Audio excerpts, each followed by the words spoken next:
O tema hoje é o sobrenatural amor de Deus. O que é sobrenatural? É algo inexplicável. É algo que ninguém consegue explicar.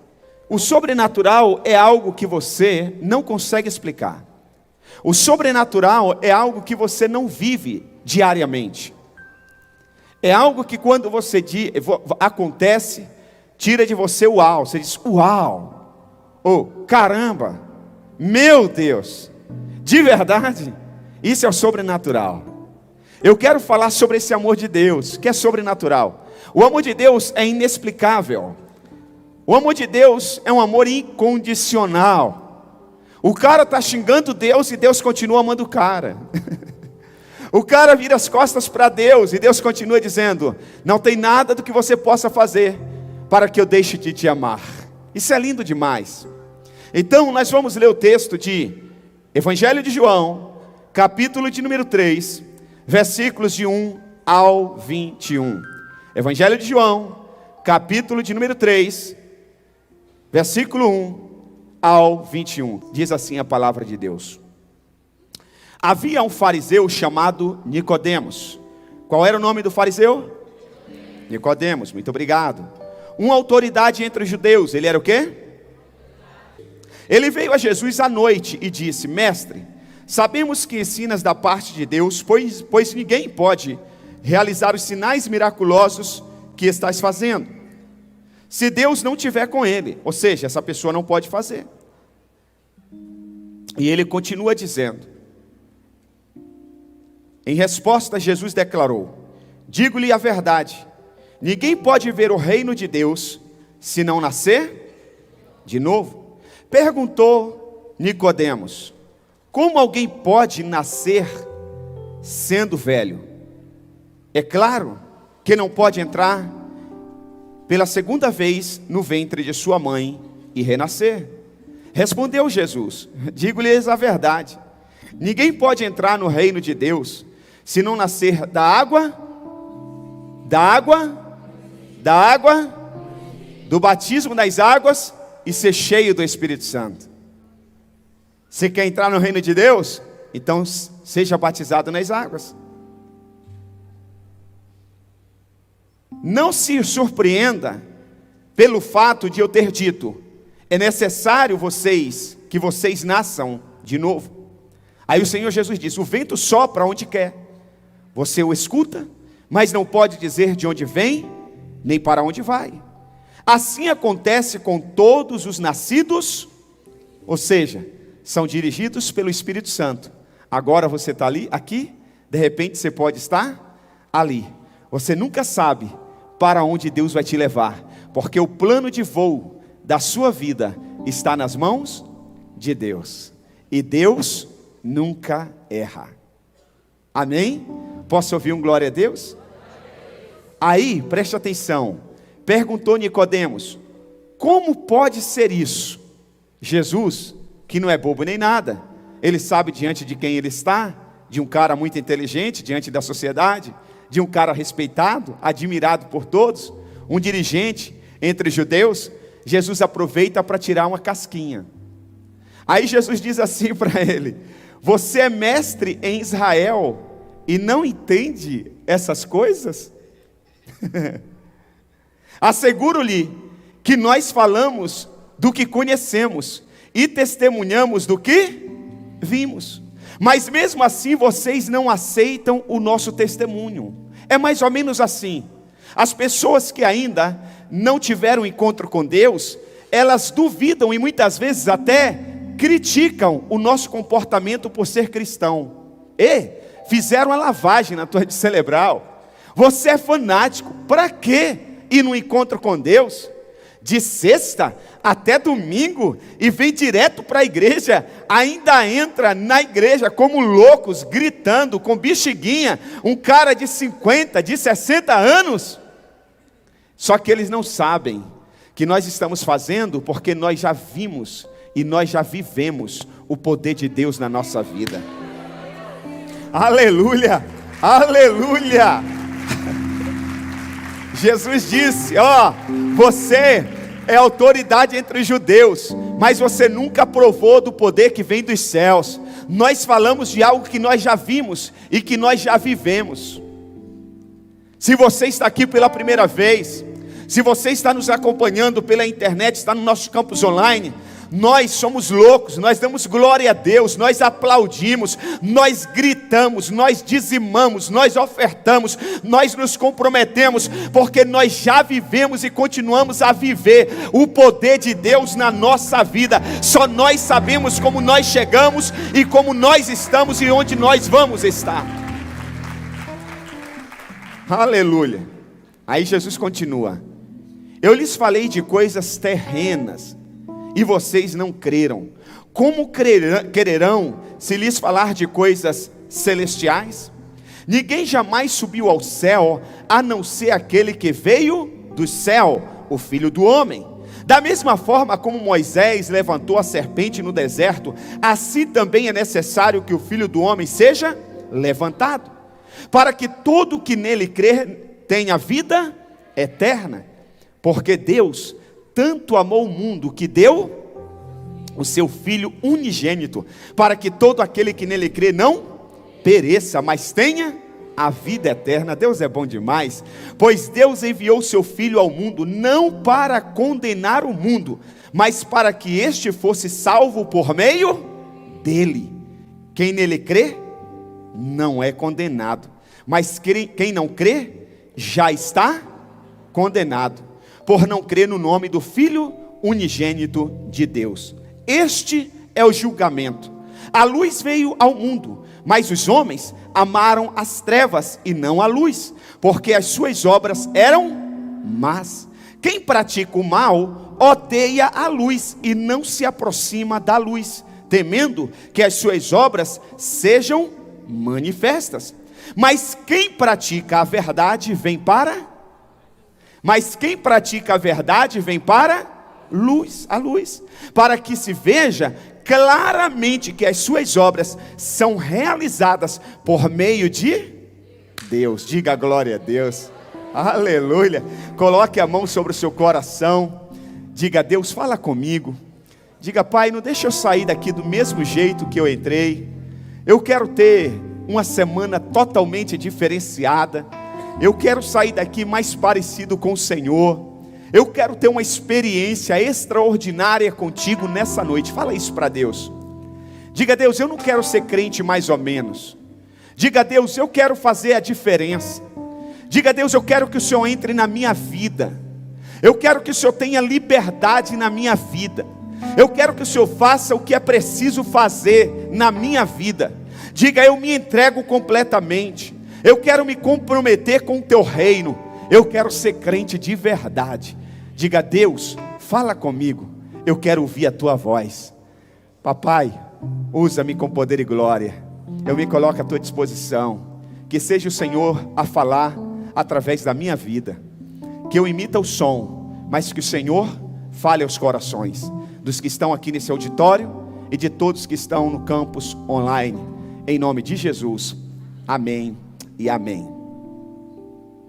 Esse não é apenas um encontro de duas pessoas. Nicodemos vai até Jesus. Jesus atende Nicodemos. Mas não é um encontro de duas pessoas. Pastor, então o que é esse encontro? A grande verdade é que esse encontro é um encontro de uma filosofia com o reino de Deus. Nicodemos representa uma religião. Jesus representa o caminho até Deus. Nicodemos crê nas suas obras. Jesus fala de fé. Nicodemos fala de reconhecimento. Deus fala de amor incondicional. Esse é um encontro de uma religião com o evangelho, que é poder de Deus. Nós precisamos entender isso. Nós não podemos ser religiosos. O crente, ele não vive uma religião. O crente, ele vive o poder de Deus. O crente não vive na dimensão desse mundo. O crente vive na dimensão dos céus. Por isso que é difícil uma pessoa que ainda não é crente na pessoa do Senhor Jesus Cristo entender o comportamento, o estilo de vida de uma pessoa crente, convertida ao Evangelho do Senhor Jesus Cristo. O grande perigo que nós vivemos hoje como igreja é de termos igrejas cheias de pessoas, igrejas cheias de pessoas vazias, pessoas sobrecarregadas de fazerem sem conhecerem a Deus. Você sabe que é possível alguém fazer muito para Deus sem nunca ter uma experiência com Deus? Você sabe que é possível cantar, é possível pregar, é possível servir, é possível evangelizar sem nunca ter uma experiência com Deus? É possível nós fazermos para Deus sem termos Deus. É possível, e eu vou te provar isso na Bíblia. É possível. Então nós vivemos um grande perigo, porque ser igreja não são essas quatro paredes. Prestar culto para Deus não é só na igreja. Nós prestamos culto a Deus na nossa casa, nós prestamos culto a Deus lá na empresa, nós prestamos culto a Deus dentro do nosso carro, nós prestamos culto a Deus no trânsito, nós prestamos culto a Deus quando nós estamos dentro do quarto com o nosso cônjuge, só os dois, nós prestamos culto a Deus, nós prestamos culto a Deus quando nós estamos lidando com os nossos filhos, nós prestamos culto a Deus quando nós estamos na feira comprando uma dúzia de laranja, e uma dúzia de laranja são 12 laranjas e não 13, nós prestamos culto a Deus quando nós estamos fazendo negócios e alguém erra e devolve um troco a mais para nós. Nós prestamos culto a Deus 24 horas por dia, todos os dias, até a volta do Senhor Jesus Cristo. João 4:24 diz assim: Deus é Espírito. Deus é o quê? Ninguém está vendo Deus. Não tem nenhuma imagem na tela. Não tem ninguém aqui dizendo eu sou Deus. Nós representamos Deus na terra. Deus é Espírito. Você não precisa ver para crer. Você tem que crer para sentir e viver. A Bíblia diz: mais bem-aventurado são aqueles que não viram e creram, do que os que creram porque viram. É importante nós entendermos isso. Então Deus, Ele é o quê? Deus é Espírito. E é necessário, preste atenção, é necessário que os seus adoradores o adorem em espírito e em verdade. O que Deus espera de você? Que você não faça de conta que é crente, que você não seja um crente de aparência, que você não seja um ator, uma atriz no cristianismo. Deus espera que você o adore em espírito e em verdade. Muitas vezes ninguém está vendo, você está de braços cruzados, você está parado e calado, mas você está também adorando a Deus. Você pode estar cantando, fazendo o maior teatro, e você não está adorando a Deus. Nós tínhamos uma pessoa na igreja, que na hora do louvor fazia muito teatro, muito teatro. Quem olhasse assim, quem tinha pouca experiência, dizia: que crente, que adorador por excelência. Um dia, observando o comportamento da pessoa, eu disse para minha esposa: esse cara não é crente. Ele ficou ainda mais 2, 3 anos ou mais tempo na nossa igreja. Lá nas tantas ele não aguentou quando veio a pandemia, e ele mostrou que ele nunca tinha tido nenhuma experiência com Deus. É possível sim. É possível eu estar pregando aqui e eu não ter nada de Deus. É possível. É só estudar a Bíblia. É só eu aprender a eloquência, a oratória. É só eu aprender algumas técnicas. Só que isso não dura para sempre. A Bíblia diz que se conhece a árvore pelo fruto. Você não pode se iludir com a oratória de uma pessoa. Você não pode se iludir com a música de alguém. Você não pode servir a Deus pautado e assegurado em pessoas que falam bem ou que cantam bem, ou pessoas que demonstram ser santas demais. Não. Você tem que olhar os frutos dessa pessoa. Jesus disse que se conhece os frutos pela árvore. Um dia ele amaldiçoou uma figueira, porque pela aparência deveria ter fruto. Quando ele se aproxima com seus discípulos, estão com fome, eles percebem que a figueira não tem fruto nenhum. Ele amaldiçoa, porque Jesus odeia aparência. Se tem uma coisa que Deus não suporta, é o faz de conta. Deus é um Deus verdadeiro. Deus é um Deus de luz. Deus não é Deus de engano. Deus não é Deus de faz de conta. Deus não é Deus de dúvida. Em Deus não existe nenhuma sombra de dúvida. Nós precisamos entender isso. Eu quero te dar um ponto. Quantos pontos? Anote, por favor. Essa é a mensagem de um ponto. Introdução, isso para os teólogos é terrível isso. Para os exegetas, isso aqui é um desastre. Mas eu não estou preocupado com a estrutura de sermão. Eu estou preocupado com a transformação da sua vida. Amém? Então vamos lá. Um ponto. Cuidado para não ser um crente de aparência. Ô pastor, isso aí pensei que era algo mais profundo. Mas é profundo, eu vou te mostrar que é profundo. Diga comigo, cuidado para não ser um crente de aparência. Pergunta o nome do seu irmão ou da sua irmã que está ao seu lado. Agora diga o nome dele, diga fulano. Fala o nome, diga fulano. Cuidado para não ser um crente de aparência. Agora fale para você mesmo, faça de conta que você está na frente do espelho. E diga assim, Isaac, faz assim ó. Coloca assim, fala o seu nome. Diga Isaac, fala o seu nome. Cuidado para não viver uma vida de aparência. Cuidado para não ser crente de aparência. Que profundidade, né? Apocalipse, capítulo 3, versículo 14 ao 22. Apocalipse 3, capítulo 3, versículo 14 ao 22.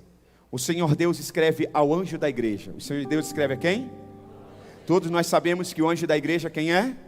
O pastor da igreja. Preste atenção que Deus não vai escrever ao diácono da igreja. Deus não escreve ao ministro de louvor da igreja.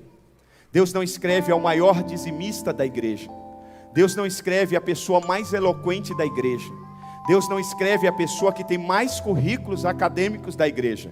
Deus escreve ao anjo da igreja. Sabe, tem muitas pessoas enroladas na vida porque ouviram ovelhas e não ouviram o pastor. A Bíblia diz que a ovelha conhece e obedece à voz do seu pastor. Por essa igreja já passou várias pessoas muito talentosas.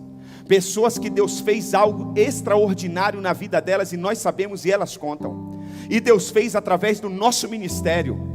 Mas elas acreditaram em determinado momento em ovelhas. Estão arrebentadas, infrutíferas e muitas até estéril. Não dão mais frutos. Pararam porque ouviram outras ovelhas. Você tem que ouvir a voz do seu pastor. Deus, quando Ele quer falar com a igreja, Ele fala com o pastor primeiro. E Ele, então, a Bíblia diz assim, no versículo 14 de Apocalipse 13. Apocalipse 3. Ao anjo da igreja em Laodiceia, escreva: estas são as palavras do Amém, a testemunha fiel e verdadeira, o soberano da criação. Deus faz questão de se apresentar para o pastor, porque dá a entender que nem o pastor está ouvindo Deus, nem o pastor está tendo nessa igreja, nem o pastor da igreja de Laodiceia está tendo intimidade com Deus, nem ele está lendo Bíblia, nem ele está orando, nem ele está se consagrando. Meu irmão, imagina uma igreja que o pastor não se consagra, imagina uma igreja que o pastor não ora, imagina uma igreja que o pastor não lê Bíblia, é um desastre. Se ele não lê, quanto mais as ovelhas. Então Deus precisa se apresentar ao pastor. Deus diz: estas são as palavras do Amém, a testemunha fiel e verdadeira, o soberano da criação. Pastor, estou aqui, pode escrever? E ele continua: conheço as suas obras, pastor, e da sua igreja. Sei que você não é frio e nem quente. Melhor que seria que fosse frio ou quente. Assim, porque você é morno, nem frio e nem quente, estou a ponto de vomitá-lo da minha boca. Agora eu lhe pergunto: quando que nós vomitamos alguma coisa que nós comemos? Quando essa coisa está estragada. Estragada. Opa, consegui. De manhã foi uma dificuldade para falar estragada, mas eu consegui. É quando a coisa está estragada. Você tem que colocar para fora. Deus está dizendo: se você não é quente, e se você não é frio, se você é morno, você está Você está? É difícil falar, né? Você está? Estragado. Estragado. Estragado. Preste bem atenção, isso é muito sério. Quando que nós comemos alguma coisa estragado? É quando nós não sabemos que está estragado. Se nós soubéssemos que a maionese estava estragada, nós não comeríamos. Mas já que não sabíamos e comemos, o nosso estômago, o nosso organismo não aceita e ele rejeita, coloca para fora. Por isso que a validade dos produtos no mercado são letras bem pequenas. Eles são espertos, porque você muitas vezes compra sem perceber, principalmente os homens. Porque se você sabe que está estragado, você não compra. Se já venceu, você não compra. Aí o Senhor continua dizendo para o pastor: você diz, estou rico, adquiri riquezas e não preciso da sua atenção, não preciso do Senhor. E não é assim que muitos de nós falamos. Quer conversar com o pastor? Que pedir orientação ao pastor? Eu que cuido da minha vida. Deus deu a minha vida para cada um cuidar. Deus deu a vida para cada um cuidar. Eu cuido da minha, o pastor cuida da dele. Eu não devo satisfação ao pastor. É assim que muitas vezes nós falamos. Alguém me disse recentemente, me perguntou: pastor, me conte o segredo, porque algumas pessoas prosperam e outras não. E eu dei o segredo. Falei, me mostra na igreja quem tem prosperado. E a pessoa classificou o nome de algumas pessoas.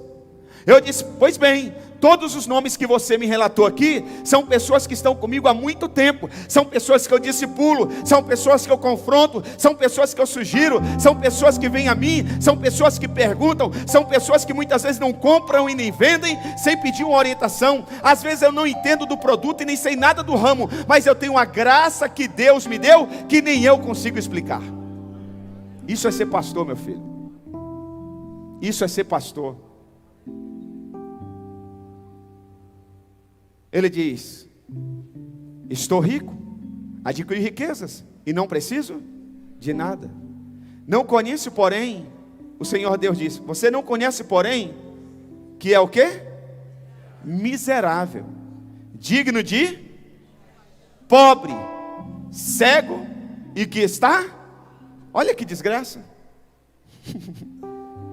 Isso é uma desgraça, meu irmão. Miserável, digno de compaixão. Todo mundo que olha tem compaixão.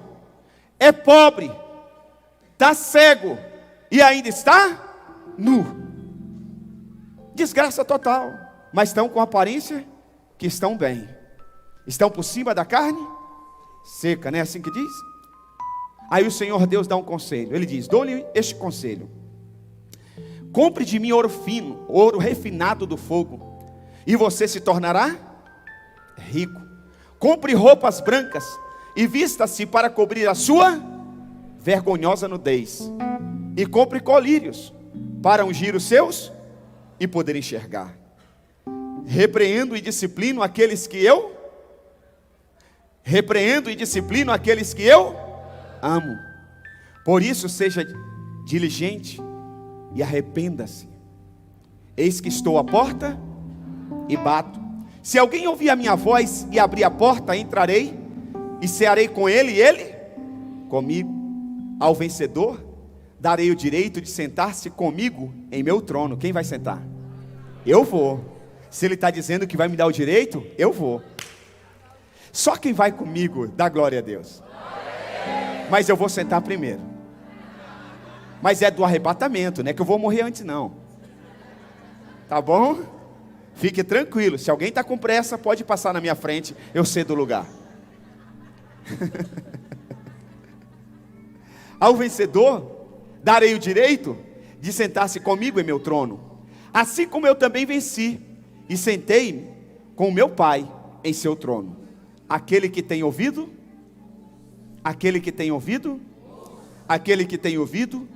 ouça o que o Espírito diz às igrejas. Preste atenção, queridos. Essa igreja de Laodiceia, ela era uma igreja famosa. Das 7 igrejas da Ásia, essa era a mais famosa. Tinha fama de rica, tinha fama de poderosa. Mas o culto dessa igreja era uma fraude, era um culto falso, porque Jesus não estava lá. Eles mantinham a aparência, e Jesus disse: eu estou do lado de fora dessa igreja. E eles não tinham comunhão com Jesus. Agora cabe aqui uma pergunta: por que Jesus não entra nessa igreja? Por que Jesus não está na igreja de Laodiceia? A resposta é: ele não entra porque ele não tem a chave dessa igreja. Ele não tem a chave da porta dessa igreja. Ele entregou a chave dessa porta nas mãos da igreja. Deus nunca vai entrar no seu coração sem a sua permissão. Por isso que o texto diz: eis que estou à porta. Deus só vai fazer na sua vida aquilo que você permitir. Deus só vai libertar você de um vício se você permitir, se você desejar e permitir. Deus só vai mudar a sua história financeira, a sua vida financeira, se você permitir. Enquanto você não permitir, você vai continuar vivendo do mesmo jeito. Deus não vai interferir no seu casamento enquanto você deixar Deus de fora do seu casamento. Deus não vai na sua empresa, nunca, se você não convidar. Deus nunca vai ter acesso à sua conta bancária, se você não permitir. Nenhum milagre vai acontecer na sua vida, se você não abrir a porta para Deus entrar. Nós cantamos aqui nessa noite: a porta está aberta, pode entrar, a casa é sua. Deus deu a chave para a igreja.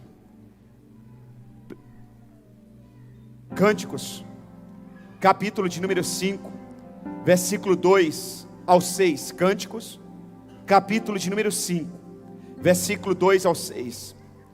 Está escrito: eu estava quase dormindo, mas o meu coração estava acordado. Escutem, o meu amado está batendo. Abra a minha porta, minha irmã, minha querida, minha pomba, minha mulher ideal, pois a minha cabeça está encharcada de orvalho, o meu cabelo da umidade da noite. Já tirei a túnica, terei que vestir de novo. Já lavei os pés, terei que sujá-los de novo. O meu amado pôs a mão por uma abertura da tranca. Meu coração começou a palpitar por causa dele. Levantei-me para abrir-lhe a porta. Minhas mãos destilavam mirra, meus dedos vestiam mirra na maçaneta da tranca. Eu abri, mas o meu amado se fora. O meu amado já havia partido. Sem chance. Eu disse de manhã que eu era criança, mas eu lembro da história. Lá na Bahia, um homem chamado Adilson, ele era caminhoneiro, ele fazia Bahia, São Paulo. Crente, se desviou. Eu lembro da história dos meus pais, os pastores, evangelizando esse homem. E um dia meus pais falam que ele disse o seguinte: eu vou a São Paulo fazer uma viagem, quando eu voltar, eu entrego a minha vida de novo para Jesus. Na vinda a São Paulo, sofreu um acidente e morreu. E a porta nunca mais abriu. O noivo nunca mais voltou para ele. Talvez você tenha a oportunidade de entregar sua vida para Jesus hoje. E depois de hoje, talvez você não tenha nunca mais. Eu ouço pessoas falarem assim: pastor, eu até queria me batizar, mas eu preciso consertar minha vida nisso e naquilo. Sabe quando você vai se batizar? Nunca. Porque você não é capaz de mudar a sua vida. Se fosse, você já teria mudado. Por isso que o Senhor Jesus disse: vinde a mim todos que estão cansados e sobrecarregados, que eu vos aliviarei. Só Jesus é capaz de mudar. Só Jesus é capaz de transformar. E o texto continua: eu quase desmaiei de tristeza. Procurei-o, mas não o encontrei. O chamei, mas ele não respondeu. Assim é muita gente que Deus chamou para uma caminhada, mas não se envolve. Não se envolve porque se envolver dá trabalho. E por causa disso muita gente não tem tido uma experiência com Deus. Não se envolve numa célula, irmãos. Nessa igreja nós oferecemos muitas oportunidades para você crescer. Nós oferecemos um curso chamado Universidade da Vida. Você tem 2 horários para fazer esse curso, se você escolhe o melhor horário, 8 da manhã ou 17 horas. Vindo num horário ou no outro, você pode já emendar com o culto e o resto do seu dia está livre. O curso tem data de início e tem data de término, 8 semanas. E mesmo assim muitas pessoas não fazem, não vêm. Um curso para conhecer mais a Deus. Nós temos um curso chamado Casados para Sempre. Só se divorcia nessa igreja, só vive o casamento arrebentado nessa igreja quem quer.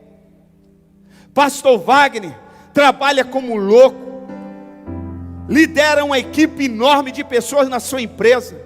Quantas vezes ele vem direto na quarta-feira, chega atrasado, pega a sua esposa, cansado, estressado de tanto problema no trabalho, e vem se derramar sobre casais. É de graça o curso, e mesmo assim a pessoa não faz.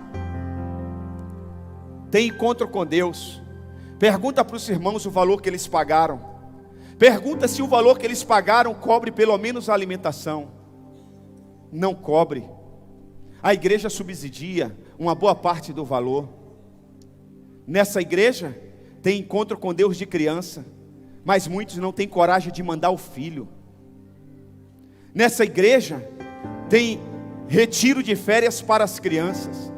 Os nossos voluntários fazem isso, eles sabem o trabalho que é, eles sabem como eles ficam quebrados, de graça praticamente. O valor que paga também não paga o evento. A igreja subsidia.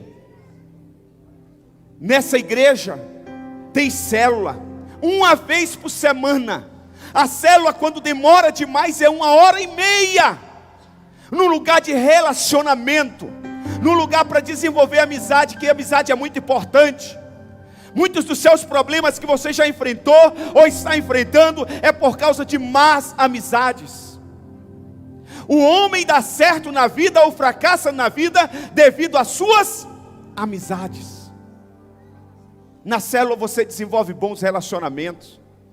Na célula você consegue ser muito bem cuidado. Porque ao mesmo tempo que nós somos uma grande igreja, nós nos reunimos como uma pequena igreja nos lares. Uma vez por semana. Tem célula de segunda-feira. Tem célula de quarta-feira. Tem célula de sexta-feira. E tem célula aos sábados. E o cara não vai em nenhuma. Sabe o que acontece? Se um dia você chegar diante de Deus e falar: Deus, eu errei porque o pastor Isaac não me deu oportunidade de acertar, você vai cair do cavalo, porque Deus sabe tudo que eu ofereço para você. Você sabe tudo. Você não se compromete com o reino de Deus. Você é crente mais ou menos. Você vem na igreja quando quer. Você dá um monte de desculpa. Você falta nos cultos pra caramba. Faça uma soma de quantos cultos tem no ano e veja quantos você veio o ano passado. Veja quantos cultos já aconteceram esse ano e quantos você participou. Pastor, mas eu tenho uma justificativa legal. Eu concordo com a sua justificativa, mas vamos para a faculdade. Muitas pessoas aqui já fizeram, estão fazendo, e outras vão fazer faculdade. Faculdade de duração 4 anos, 5 anos, 6 anos, dependendo do curso que você escolher. Você entra na faculdade e você diz assim para o professor: professor, eu até ia vir na faculdade, eu até ia vir na sua aula, mas sabe o que acontece? Chegou uma visita na hora que eu estava saindo para vir para a faculdade. Ele vai dizer: legal, tudo bem, a sua visita é mais importante que seus estudos. No outro dia ou na outra semana você diz: professor, eu estava vindo para a aula, mas o meu primo, que eu não via há muito tempo, fez aniversário e me convidou para o churrasco, e eu fui. Ele disse: beleza, você tem que ver o seu primo mesmo, tá certo, churrasco de graça, 0800, show de bola, é isso aí, beleza. Ele não deixa de ser o seu professor, ele não proíbe você entrar na sala de aula. Aí na outra semana você diz: professor, teve o casamento e eu faltei na aula. Ele disse: beleza, o casamento está certo, você tinha que estar no casamento, a aula não é menos importante. Aí na outra semana você diz: professor, estava um sol danado, estava aquela noite gostosa, linda, maravilhosa. Eu até estava vindo para a aula, mas fazia muito tempo que eu não saía com a minha família. Eu fui no shopping tomar um sorvete, Levei as crianças para comer uma pipoca. O professor diz: rapaz, não existe nada mais importante que a família. Tá certo, parabéns, legal. Na outra semana você diz: professor, eu estava apertado financeiramente, estava desempregado, e surgiu um emprego, que inclusive é no horário da faculdade. Eu vou ficar um tempo sem vir à faculdade, professor, até arrumar outro emprego, porque eu estou precisando. Ele fala: rapaz, o trabalho dignifica o homem, você está certíssimo, parabéns. Mas chega o final de 4 anos, chega o final de 5 anos, chega o final de 6 anos, 7 anos, dependendo do curso. Sabe o que você vai receber? Pau no final. Tudo que você falou, ele concordou, está certo. Trabalho, família, churrasco, parente, descanso, está certíssimo, é plausível. Mas no final você vai levar pau. Ele não deixou de ser seu professor, ele não proibiu você entrar na sala de aula, ele não te repreendeu, só que você não passou de ano. Você ficou reprovado. Sabe, gente, tem muita gente que vai chegar no grande dia e vai ser reprovado. As justificativas são plausíveis. Pastor, eu não sei falar. Moisés disse isso para Deus: eu não sei falar. Deus não precisa de ninguém que sabe falar, porque não é você que faz, não somos nós que faz, é Ele que faz. Deus precisa de pessoas com coração aberto para Ele usar, pessoas que se colocam à disposição, e Ele vai aprimorando a pessoa. Não estou falando que você não deve se preparar, que você não deve estudar, mas isso também não é desculpa para você não fazer. Ah, pastor, eu não posso me comprometer porque eu já tenho muitas atividades. Todos os nossos voluntários aqui, desculpa a expressão, são vagabundos, não fazem nada. Por isso que eles se comprometem, por isso que eles vão ao encontro com Deus e se derramam sobre pessoas, por isso que eles lideram célula, por isso que a gente prega aqui, por isso que o louvor ensaia aqui, chega cedo, porque não faz nada, dorme o dia todo, chega aqui só para cantar. É isso mesmo, beleza. A Josi e o Luiz não cozinha, não tem restaurante, tem célula porque não faz nada, dinheiro cai dos céus, é isso. Para de desculpa, irmão, para de desculpa, irmã, para de ser crente e faz de conta. Tem pessoas que vestem a roupa de crente, canta música de crente, tem Bíblia de crente, vai na igreja de crente, tem cheiro de crente, dá dízimo de crente, dá oferta de crente, mas não é crente. Nós precisamos ficar esperto. Tem coisas na nossa vida e oportunidades que são únicas. Essa noiva aqui não teve outra oportunidade. Ele não me respondeu, terminou o texto. Buscar-me-eis e me achareis, se me buscardes de todo o coração. Busque a Deus de todo o coração. Meus irmãos, Jesus está nos chamando muitas vezes, Ele não tem nos encontrado. Muitas vezes nós estamos dizendo para Deus: depois eu faço, depois da faculdade, depois que eu ganhar meu primeiro milhão, depois que eu construir a casa, depois que eu fizer isso, depois que a empresa consolidar, depois que eu terminar tal coisa. Talvez não dê mais tempo para você, meu irmão. Talvez não dê mais tempo, talvez seja tarde demais. 1 de João, capítulo de número 2, versículo 15 diz assim: não ame o mundo, nem o que nele há.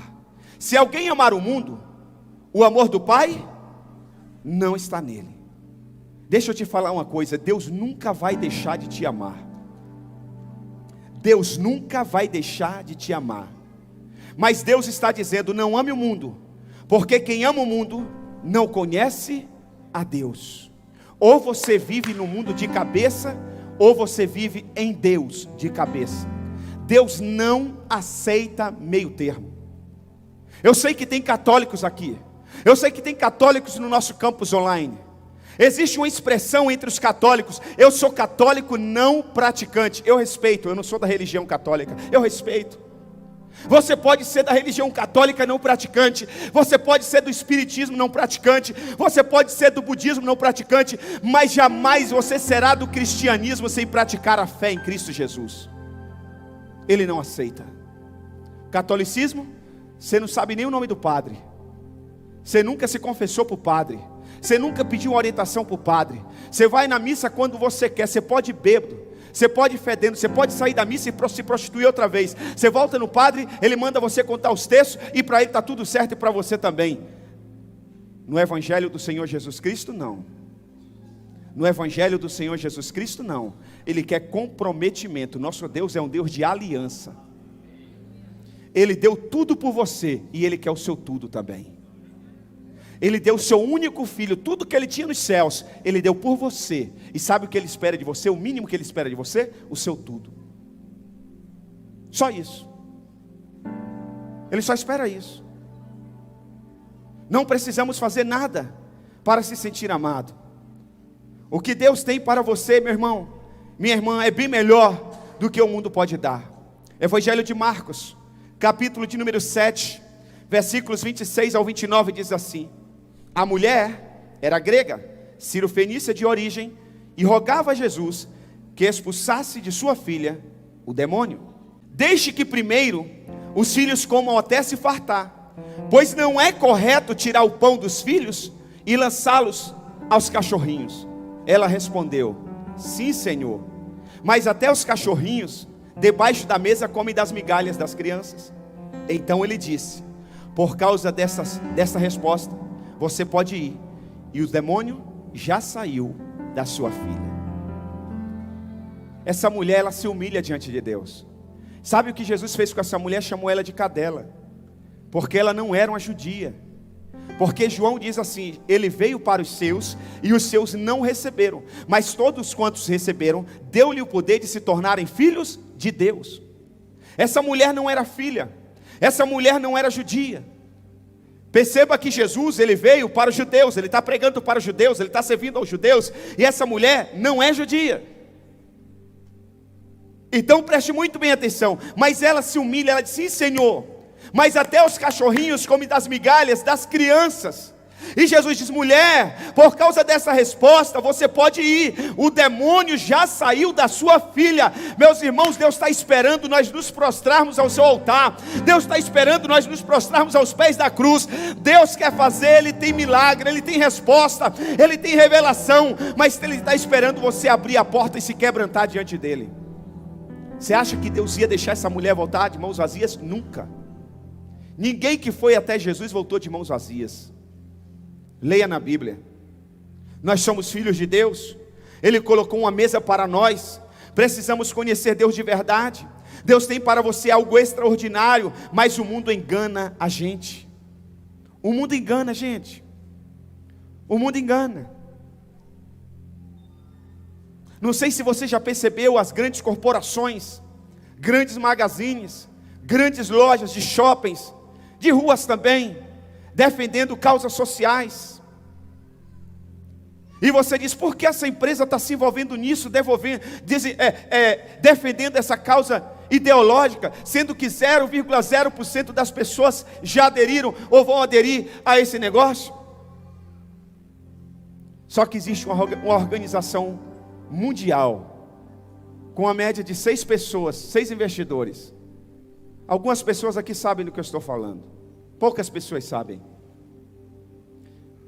E o CEO dessa empresa, ele chega numa corporação e ele diz: eu quero 30, eu quero 40, eu quero 50% das ações da sua empresa.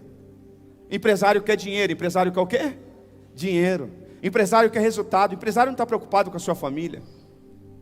Empresário não está preocupado se seu filho vai se rebelar, se vai se suicidar, se vai entrar em depressão.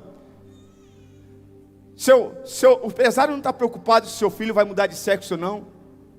Então o CEO dessa grande corporação, tem grandes, eu não vou falar os nomes aqui porque é transmitido pela internet, mas grandes corporações mundiais, inclusive no Brasil, recebe dinheiro dessa instituição, desse banco de investimento. E o CEO dessa grande corporação mundial escreveu às empresas que ele tem ações o seguinte: as empresas que defenderem causas sociais são as que mais vão crescer e ganhar dinheiro nos últimos anos. Empresário quer o quê? Sabe o que ele disse para os empresários?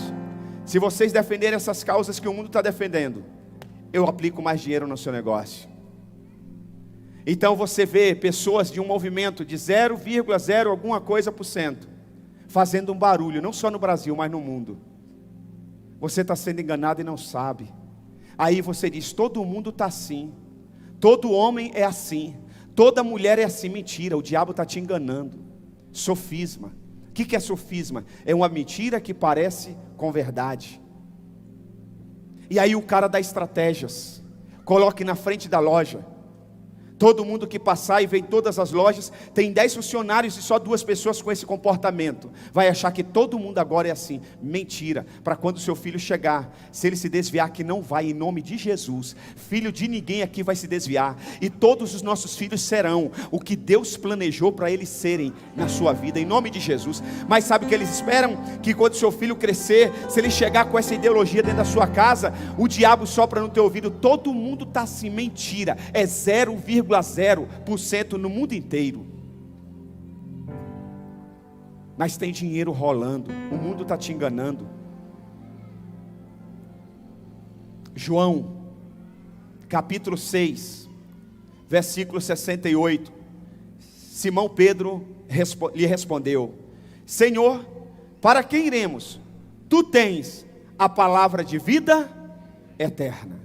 Não sei se você sabe, mas Jesus, ele não tinha só 12 discípulos. Os 12 são os que se destacaram, são os que caminharam com ele por 3 anos e meio aproximadamente. Mas no início do seu ministério, ele tinha 300 discípulos. Dos 300, ele selecionou 72. Um dia ele está em uma sala com 72 discípulos. Quantos? Vamos lá, quantos discípulos? 72, ele está ensinando. Ele está dando palavra, ele está exortando, ele está discipulando, ele está confrontando. Dos 72, 60 não gostaram da conversa, 60 não gostaram do confronto. E foi saindo de um a um. Um olhou para o outro, e aquele que disse assim: eu só estou aqui porque você está. Tem crente na igreja que fala assim: eu só sou da igreja porque você é. No dia que você sair, eu saio.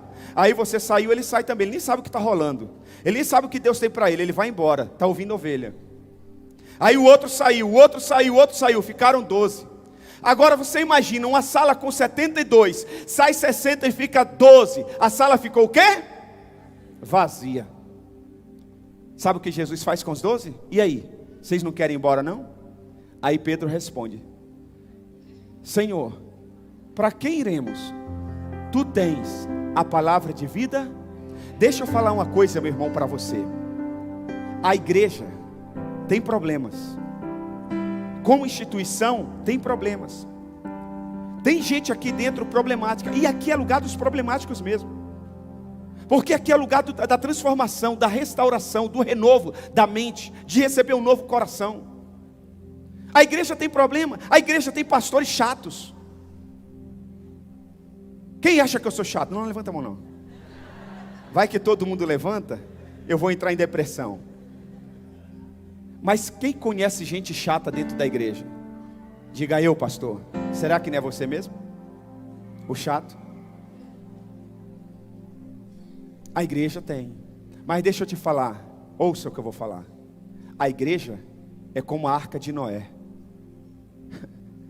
A arca de Noé tinha um casal de cada espécie de animal. Tinha girafa, que é linda, né? Embora tenha um pescoção, mas é linda. Tinha arara. Você já viu uma arara? Outro dia uma arara posou aqui atrás. Coisa mais linda, linda, linda, linda, linda. Mas também tinha um gambá. Também tinha serpente. Também tinha um leão com aquela tromba. Elefante. É que você não sabe, na época de Noé, na época de Noé o leão tinha tromba. O pecado que fez. Brincadeira. Oi, meu. Tinha um elefante com aquela tromba. Não é assim que o elefante fica? Sabia que na igreja tem crente assim? Só falando mal dos outros? fulano, pastor, cheio de graça. Esse negócio de conta com Deus, eu não concordo. Dízimo é coisa do homem. Esse negócio de célula dá confusão. Fica assim.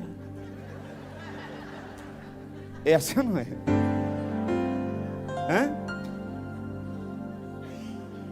Tinha todo tipo de animal, mas deixa eu te falar.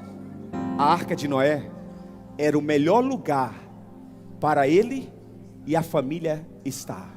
Se ele ousasse sair da arca, ele morreria afogado. A igreja, com todo o problema que tem, é o lugar de vida para você.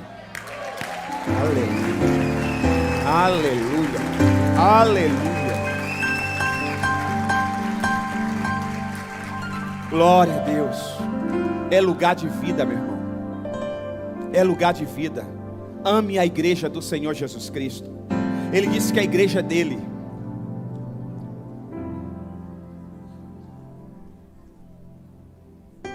Quem conhece Deus de verdade, diz para ele: para onde iremos? Vou voltar para a balada? Vou voltar para a depressão? Eu vou voltar para as drogas? Eu vou voltar para a biqueira? Eu vou voltar para a bandidagem? Eu vou voltar para o presídio? Eu vou voltar para o divórcio? Eu vou voltar para a briga lá em casa? Eu vou voltar para a contenda, para a discórdia no meu lar? Eu vou voltar para isso? Para onde iremos, Senhor? Só Tu tens a palavra de vida eterna.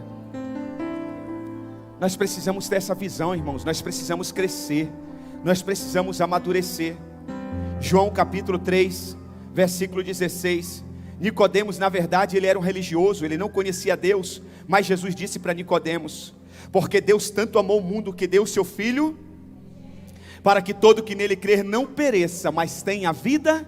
O que Deus tem para você, mesmo você sendo religioso? Deus tem vida eterna. Mesmo você não se comprometendo, Deus tem vida eterna. Mesmo você não querendo, Deus tem vida eterna. Então deixe esse coração duro de lado. Abre a porta, deixa ele entrar e diga: a casa é sua. E se comprometa de verdade. Aleluia, aleluia. Ei, Deus tem vida abundante para todos nós. Deus tem vida abundante. Na versão vida triunfante, Deus tem vida triunfante para você. Amém? E para nós encerrarmos, eu quero lhe perguntar. Se coloque de pé, por gentileza. Não ande, só se coloque de pé. Exceto nossa equipe de música, pode subir. Eu quero lhe perguntar o seguinte. Ouça o que eu vou falar. Ouça. Você ama o Senhor Jesus? Você ama a Deus? É uma pergunta. Estou te perguntando, você ama a Deus? Efésios capítulo 6, versículo 24 diz assim: a graça seja com todos os que amam a nosso Senhor incorruptível. Você sabe o que é amor incorruptível? É amor que nada arranha esse amor. Pode acontecer o que acontecer, nada vai abalar esse amor. É o amor de Deus para conosco. Você vira as costas, você xinga, você cospe, e Ele continua te amando. Deus espera da gente esse amor. Amor incorruptível. Ele diz: a graça do Senhor Jesus Cristo estejam, a graça do nosso esteja. A graça seja com todos os que amam o nosso Senhor Jesus Cristo com amor. A graça é para quem tem amor incorruptível. Não é aquela coisa: eu estou desempregado, eu sumo da igreja. Eu estou apertado, eu não vou. Surgiu uma desculpa lá de um emprego, de um aniversário, de uma festa, de uma viagem, eu falto no compromisso. Não, isso não é amor, não. É amor incorruptível. Alguém falou mal, fez cara feia, desiste da fé. Não. A coisa aperta, quer parar. Não, amor incorruptível. Uma coisa é dizer que ama a Deus em mar calmo. Outra coisa é dizer que ama a Deus em meio à tempestade. Uma coisa é dizer que ama a Deus quando todos os ventos estão soprando a seu favor. Outra coisa é amar a Deus quando parece que todas as portas estão fechadas. É fácil amar a Deus quando tudo em casa vai bem. O difícil é amar a Deus, e é aí que você vai provar se ama ou não, quando as coisas estão abaladas dentro de casa. O que é graça? Graça é favor. Deus quer entrar no centro da sua vida.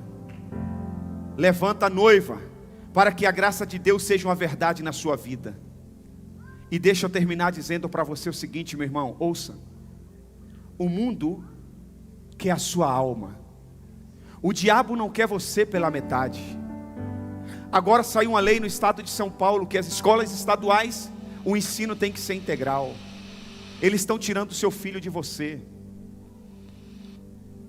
Eles querem implementar um mundo na mente do seu filho. Eles querem que o seu filho fique pouco tempo com você. Eles querem que o seu filho acredite mais em um professor do que no pai, na mãe. O mundo quer você. O mundo quer a sua família. Mas eu tenho uma outra notícia para você. Deus também quer você. Agora a minha pergunta é: você vai se entregar a quem de verdade? A Deus ou ao diabo? O mundo é o diabo. Deus é o reino dos céus. Para quem você vai se entregar? O mundo vai te oferecer um monte de entretenimento. O mundo vai te oferecer um monte de redes sociais. O mundo injeta dinheiro para produzir muitas séries para roubar o seu tempo. Mas o mundo não injeta dinheiro na igreja. Quem constrói a igreja são os fiéis a Deus. Mas para produzir um filme, o mundo injeta dinheiro para roubar o seu tempo. Todo dia nasce uma rede social diferente. Todo dia o mundo inventa uma coisa diferente para roubar você. O mundo quer você. O mundo não quer mais meio termo. O mundo está querendo o seu tudo. Você vai dar o seu tudo para quem? Para Deus ou para o mundo? Eu tenho outra notícia para você. Mas se você abrir a porta do seu coração para Jesus entrar, o favor, a graça de Deus será uma verdade na sua vida. A última coisa, e nós vamos orar. Ouça o que eu vou falar. O pior mal é o que parece com a verdade. Cuidado com o morno. Seja crente de verdade. O pior mal é o mal que parece com a verdade. Cara de crente, roupa de crente, música de crente, Bíblia de crente, igreja de crente, dízimo de crente, oferta de crente, glória de crente, olhar de crente, mas não é crente. Cuidado. Cuidado. Jesus está voltando para buscar a sua igreja. Isso aqui não é história da carochinha, não. Ele disse: eu vou preparar uma morada para vocês, e eu voltarei para buscá-los. Eu vou com ele, eu estou comprometido. Você está? Você quer se comprometer ainda mais? Feche os seus olhos, por favor.